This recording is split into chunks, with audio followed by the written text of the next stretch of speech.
Salut à toi et bienvenue dans cette nouvelle vidéo. Aujourd'hui, je vais te montrer comment utiliser l'algorithme de Jacobi pour résoudre n'importe quel système d'équation. Alors, j'ai choisi comme exemple ce système d'équation. Dans mon programme, j'ai déjà inscrit la matrice augmentée de ce système d'équation, la dimension de la matrice qui en ressort, le nombre d'itérations maximales et la précision sur l'erreur. Je peux donc aller dans mon programme et puis commencer la programmation.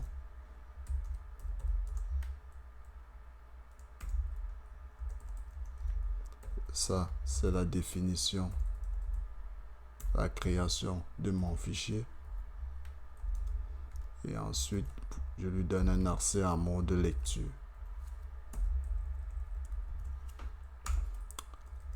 Je vérifie ensuite que mon fichier existe bel et bien.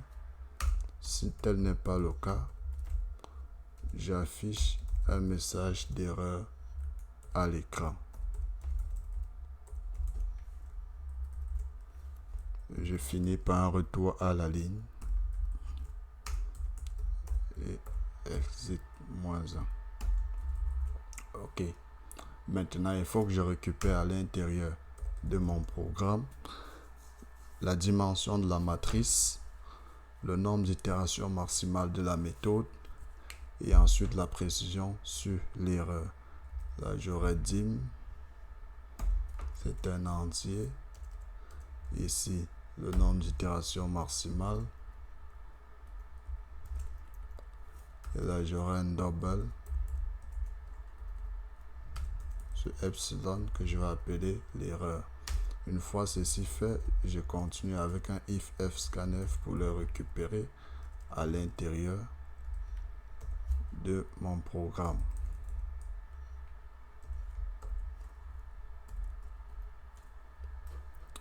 Là, c'est le nom du fichier. Ensuite, le type de données à récupérer. Et ensuite, je marque les adresses. Là, on aura respectivement dim. Ensuite, le nombre d'itérations. Et enfin, la précision sur l'erreur machine. On aurait bien évidemment 3 variables en entrée. Si tel n'est pas le cas, je me mets un petit message d'erreur à l'écran que je termine par exit -1. Ok. Je vais faire un print pour me rassurer que j'ai effectivement récupéré ces variables à l'intérieur de mon fichier. Là, je vais mettre dim.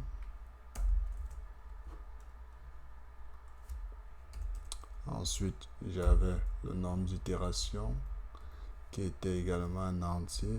Là, c'était n. Et ensuite, j'avais l'erreur machine que j'ai appelée epsilon. Pourcentage LF. Et ensuite, je vais mettre ici epsilon. Je vais mettre quelques retours à la ligne ici, ici et ici. Je lance la compilation.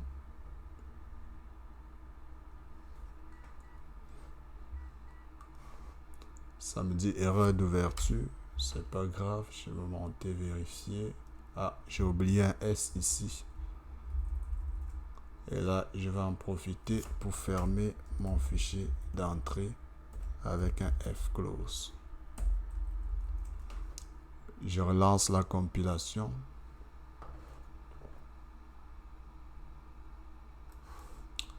Et j'ai bien mes variables qui ont été récupérées. Une fois ceci fait, je dois faire une lecture des coefficients de ma matrice. Alors, je dois appeler une fonction qui s'appelle remplir math.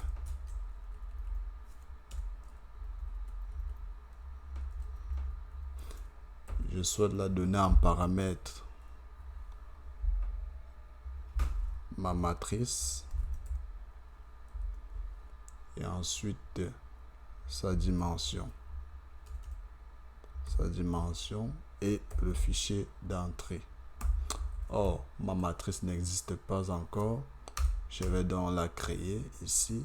Ce sera un double.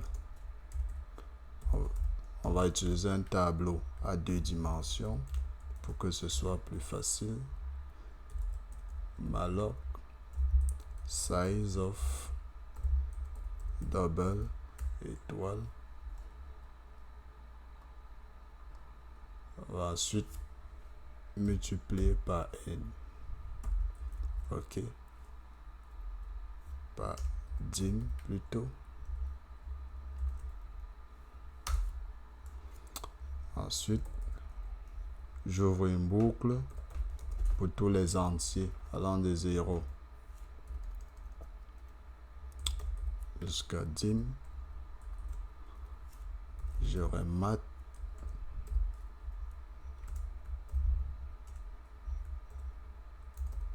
double malloc size of double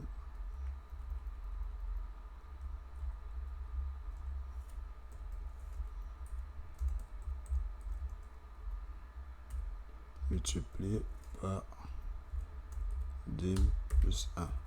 Ok. Là, je viens de créer un tableau à double dimension. Et évidemment, il est bien important de faire une libération de la mémoire allouée. Je vais faire math. Voilà. Je vais ouvrir une boucle pour tous les entiers jusqu'à dim et faire un free sur math i. Ok. Là, je peux aller définir ma fonction. Ce sera un void. Là, c'est un double. Ici, c'est un entier. Et là, c'est un type file. CTRL D. Ici, on va déclarer d'abord notre fonction. Ensuite, en dessous, je définis ma fonction. Alors, pour le remplissage de la matrice, ce sera la boucle pour tous les entiers allant de 0 jusqu'à n, qui est la dimension de la matrice. Ici, on va mettre un n. Fait de même ici. J'ouvre une seconde boucle pour tous les entiers j jusqu'à n plus 1. Ok. Là, je vais faire ok, on va faire un double de val, une variable temporaire qu'on va initialiser à 0. Ensuite, je continue avec un fscanf. Là, c'est le nom du fichier. Et ensuite, il y a le type de variable. Et là, j'aurai l'adresse de val. Point virgule. Et là, je vais mettre math i j est égal à val. OK. Une fois ceci fait, je dois me rassurer que j'ai bien évidemment récupéré tous ces coefficients à l'intérieur de mon fichier. C'est pour ça que je vais également créer une fonction d'affichage. Afficher mat. Celle-ci va prendre en paramètre ma matrice normalement et sa dimension.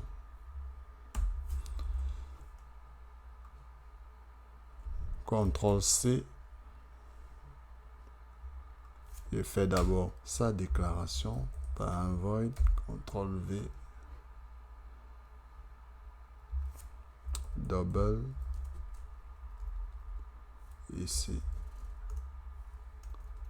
On va utiliser un N.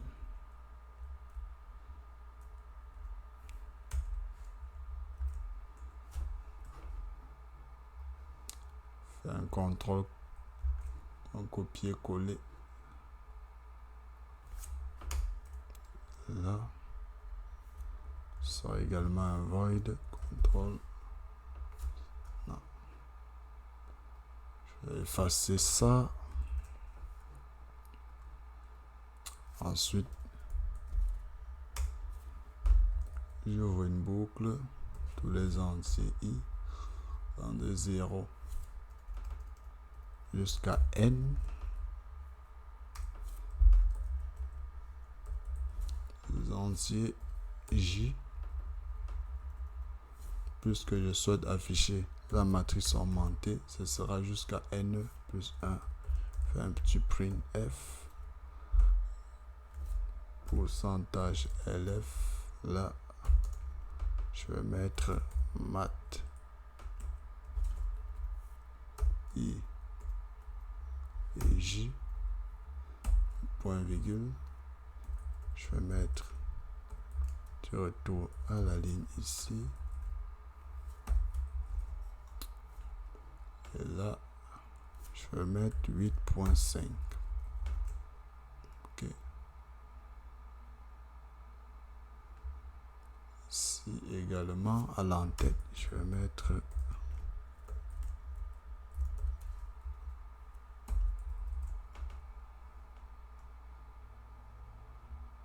OK.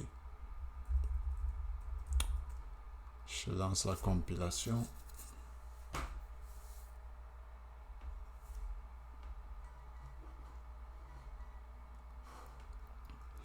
J'ai ma matrice qui est récupérée. J'ai ma matrice augmentée qui a été récupérée. Là, je passe ensuite à l'algorithme de Jacobi.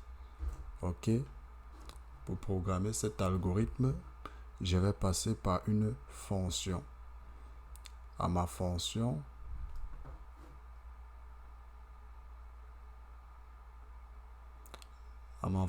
je dois la donner le nombre d'itérations. Là, je vais définir ici la fonction Jacobi. Je vais appeler Jacobi. Celle-ci va prendre en paramètre ma matrice, sa dimension, le nombre d'itérations n, l'erreur. Ensuite, epsilon, mon fichier d'entrée. Bon. Je vais mettre point virgule ici. Faire un CTRL C.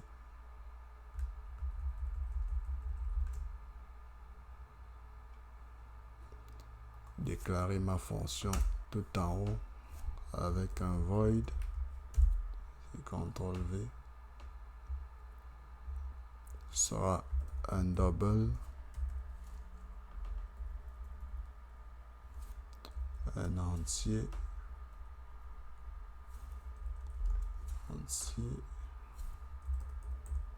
Double.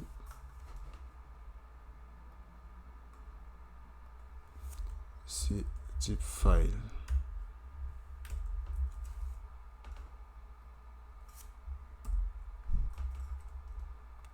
Faire un copier-coller.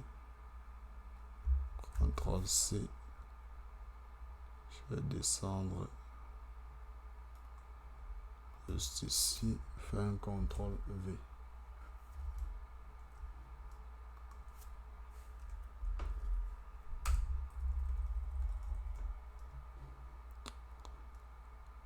Je décale un peu vers la gauche. Ensuite, je peux commencer avec la programmation de l'algorithme de Jacobi. Ok. Là, ce sera plutôt un N. Je commence d'abord par me définir deux tableaux dynamiques. Le premier est B de type double. Malloc size of double multiplié par N. Je fais la même chose pour un autre tableau dynamique que j'appellerai X.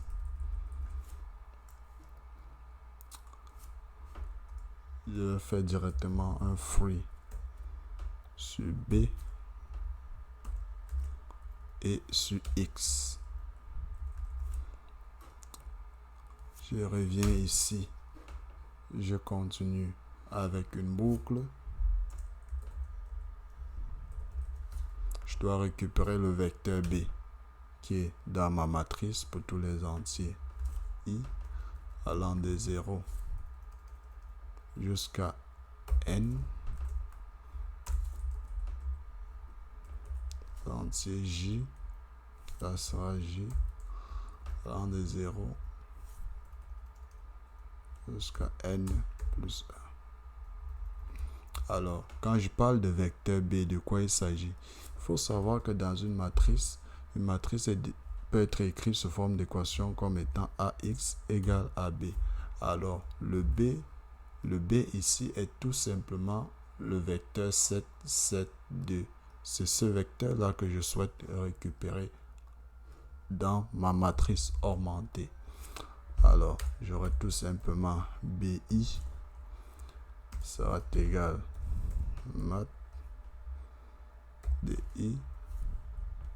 Ici, j'ai N. Ok. Là, ensuite, je vais initialiser le vecteur X à 0. Tous les entiers allant de 0 jusqu'à N. J'aurai tout simplement X de tous les XI initialisés à 0. Ok. Ceci fait, j'ouvre une seconde boucle pour tous les entiers.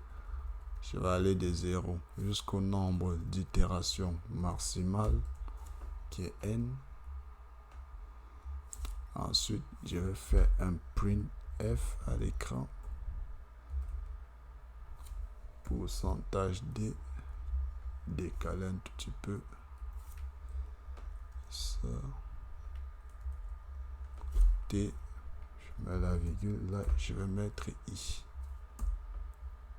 Ok. Ensuite, j'ouvre une autre boucle for tous les entiers J allant de 0 jusqu'à N. Ceci fait, j'ai tous mes X, J que j'initialise avec le vecteur B, J. Point virgule. J'ouvre une troisième boucle avec K inférieur à N.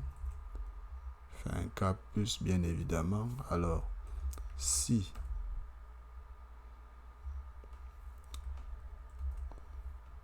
mon K est différent de mon J, alors j'ai mon XJ qui sera égal mon XJ moins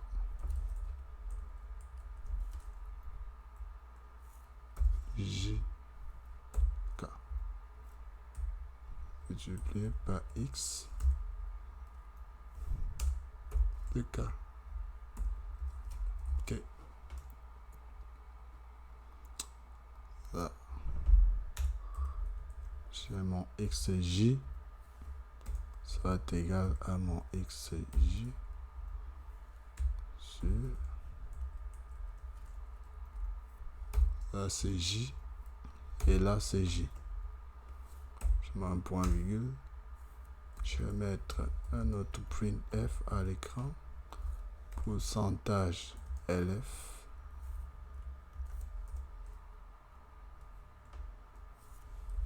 Là, je vais mettre xj. Ok. Et ensuite, printf.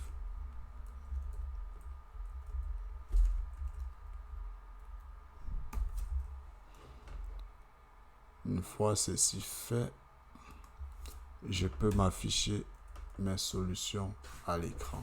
Alors, à l'aide d'une boucle, tout simplement, jusqu'à n. Ensuite, je fais un fprintf. Non, puisqu'on ne veut pas afficher à l'intérieur d'un fichier, je vais utiliser un printf tout simplement.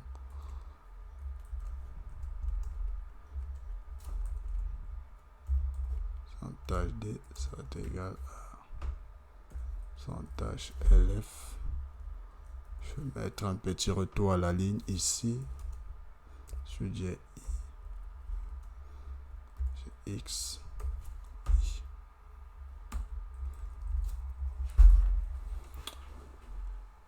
Fais une petite vérification pour voir si tout est correct. Alors, j'ai récupéré mon vecteur B ici. Oui, c'est bon. J'ai initialisé mon vecteur X là. Oui, tout est correct. Là, ok. J'ouvre une première boucle pour le nombre d'itérations. Là, une autre boucle pour le nombre de lignes. Ok. Là, pour le nombre de colonnes.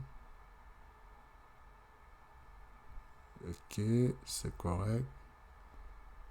C'est bon ici aussi. Alors, on va lancer la compilation.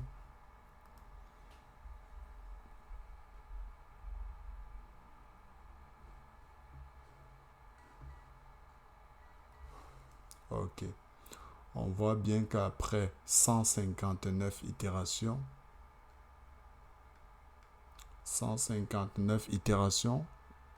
ma solution au système est trouvée, qui est 1, 3 et 2, qui sont les solutions que nous avons initialement trouvées par théorie. Ok, bien. Je te remercie d'avoir regardé cette vidéo et à très bientôt pour un nouvel épisode